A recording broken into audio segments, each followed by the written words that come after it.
Ok, alors aujourd'hui, je vous montre 8 use cases d'agents vocaux IA que vous pouvez implémenter dans votre entreprise.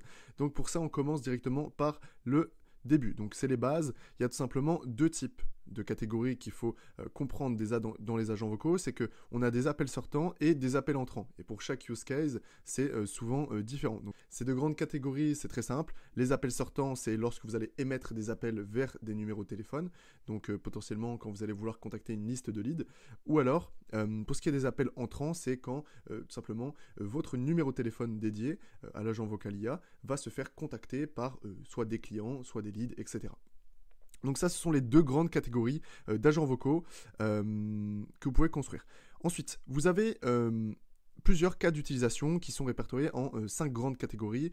Alors bon, il peut y en avoir plus bien évidemment, mais ça ce sont les grosses catégories que moi j'ai répertoriées et qui sont très souvent les demandes que j'ai de la part de mes clients. Donc la première catégorie donc, dans les appels sortants, ça va être tout simplement les relances. Donc les relances clients.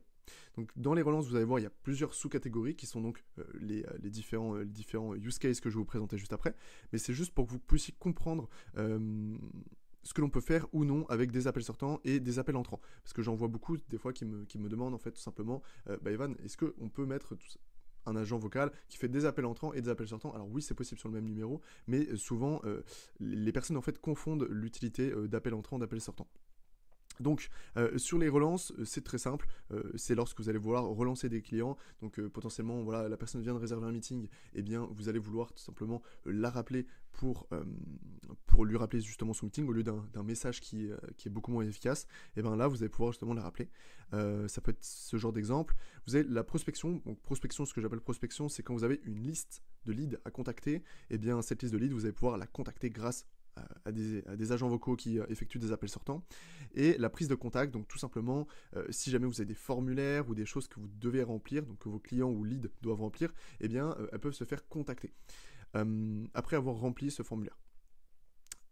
Hop, et ensuite, ici, vous avez donc les appels entrants. Donc, les appels entrants, vous avez tout simplement les réceptionnistes et le support client. Réceptionniste, c'est appointment setter, donc c'est-à-dire que c'est quand ça va réserver un appel, donc par exemple un dentiste, il est surchargé, sa secrétaire a du mal à gérer tous les appels pour les réservations de rendez-vous, et bien vous allez mettre un réceptionniste, donc un appointment setter, pour réserver justement ces meetings. Et ici vous avez donc le support client, qui permet donc tout simplement de réceptionner les appels entrants et de répondre et de résoudre les problématiques de vos clients et potentiellement de rediriger vers les bons services de votre entreprise. Donc service marketing, service sales, etc. Donc ensuite, ici, vous avez donc, les 8 use cases que j'ai répertoriés. Alors je viens de voir, mais ici, réceptionniste, au final, je l'ai mis, c'est une seule catégorie, en fait, c'est deux sous-catégories après, donc vous verrez après. Donc dans les appels sortants, ici vous avez donc dans les relances, j'ai répertorié 3 éléments que moi très souvent on me demande pour les impayés. Donc tout ce qui est comptable, etc. Je sais qu'il y a des comptables qui peuvent faire des rappels de TVA, etc. Donc ça peut être intéressant de le faire avec un agent vocal. Et ça peut être également intéressant de le faire pour voilà, des impayés, des dettes qui ne sont pas réglées, etc. Ça peut être utile. Et c'est tout simplement une façon d'utiliser les agents vocaux IA qui peut rapporter beaucoup d'argent à votre entreprise. Parce que c'est coûteux d'avoir des humains qui s'occupent de rappeler les personnes pour qu'elles payent ou pour qu'elles effectuent X ou Y actions. Ensuite, ici vous avez les relances de leads morts. Donc qu'est-ce que j'appelle les relances de leads morts? Imaginons que vous avez acheté une base de leads ou est-ce que vous avez par exemple, je sais pas, lancé des ads et récupéré des leads. Vous allez voir énormément de leads qui vont au bout du premier appel décrocher. Au bout du deuxième, il y en a d'autres qui vont pas décrocher. Enfin, en gros, quand vous allez appeler plusieurs fois, il y en a qui vont décrocher au premier appel, il y en a au deuxième, il y en a au troisième, il y en a au quatrième. Quand on arrive autour du troisième, quatrième, cinquième appel, c'est dommage de mettre des personnes humaines sur ce genre de tâches en sachant qu'il y a peu de chances que le lead réponde au bout du troisième, quatrième, cinquième appel. Donc ce qu'on peut faire et ce qui est très intéressant, c'est de mettre justement un agent vocal IA pour effectuer ce genre de tâches, tout simplement. Ensuite ici dans le no-show, donc ça permet, comme je vous le disais juste avant, de relancer les personnes qui ont réservé un appel avec vous pour diminuer le taux de no-show. Donc au lieu de renvoyer un message WhatsApp uniquement, eh bien vous pouvez envoyer ou appeler la personne avec un agent vocal IA. Bonjour monsieur, voilà, vous avez réservé votre appel demain ou dans une heure avec X, eh bien vous pouvez tout simplement relancer les personnes comme ça et diminuer votre no-show grâce à ça. Donc ça c'est assez intéressant. Ensuite, dans l'exemple prise de contact, vous avez la prospection à froid. Là, c'est pas très compliqué. Vous avez une liste de 1000 leads, vous avez besoin de contacter les 1000 leads, et bien, vous mettez un agent vocal IA qui va s'en occuper. Je déconseille sur des leads très très qualifiés qui ont besoin d'attention et vraiment de connexion humaine. Parce que ça peut refroidir un peu les leads. Il faut savoir qu'avec des agents vocaux IA, vous avez des moins bonnes stats en termes de conversion qu'un agent humain, tout simplement.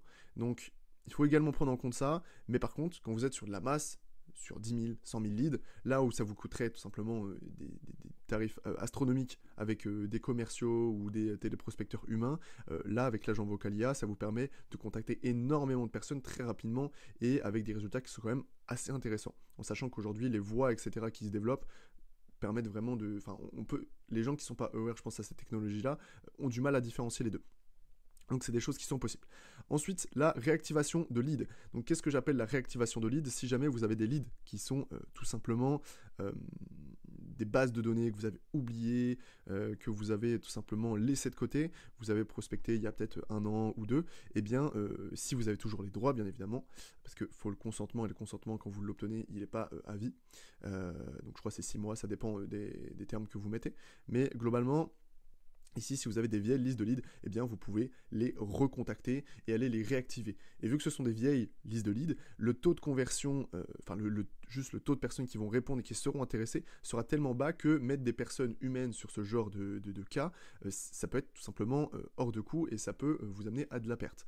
Alors que vu que les coûts des agents vocaux IA sont assez faibles en termes d'appels, eh bien ça peut être intéressant d'aller réactiver d'anciens leads par le fait que justement le coût des appels est beaucoup moins important que des humains. Donc ça permet quand même d'aller recontacter des bases qui n'auraient pu ne pas être rentables si ça a été fait par des humains. Ici, dans Contact Form, c'est l'exemple que je vous donnais également tout à l'heure.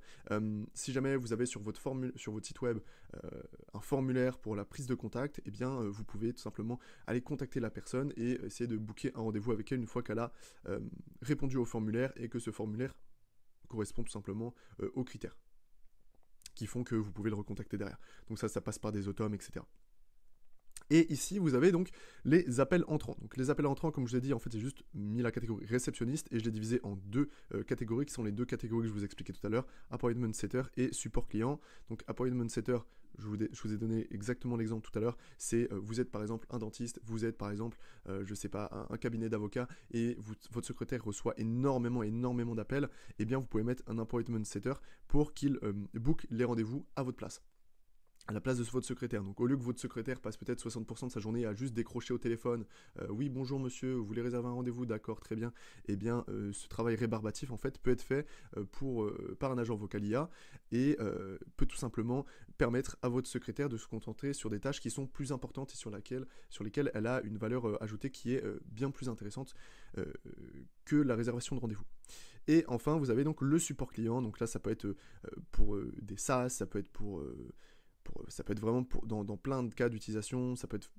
Les SaaS, c'est quand même la use case que je vois le plus, mais en soi, il y a les e-commerce aussi qui ont des supports clients. Et bien, aujourd'hui, il y a beaucoup de personnes qui ont tout simplement un support chatbot, il y a tout simplement des personnes aussi qui ont des supports juste documentation FAQ ou juste des communautés, et c'est textuel, ça met du temps à répondre, les gens, ils sont très souvent mécontents, alors que si jamais vous avez tout simplement une ligne directe qui permet de contacter un agent vocal IA, cet agent vocal IA qui a relié à lui donc, une base de données sur toutes les façons de régler toutes les problématiques que vous pouvez avoir, eh bien, il pourra régler très facilement entre 50 et 90% des demandes du support client. Donc c'est vraiment intéressant parce que ça augmente tout simplement la satisfaction client et ça augmente aussi la résolution des problématiques pour votre support client. Donc voici un peu les 8 use cases que moi j'ai répertoriés, que on me demande assez régulièrement. Bien évidemment, il y en a beaucoup plus. Il n'y a pas de limite de use case. À partir du moment où vous avez une idée, vous pouvez les mettre en application. Donc, n'hésitez pas. Si jamais, justement, vous avez des use cases, vous pouvez m'envoyer un message directement sur le School ou vous pouvez m'envoyer ou réserver tout simplement un call avec moi en bas de cette vidéo si vous voulez que je développe ce genre de solution. Sur ce, c'était Evan. Ciao.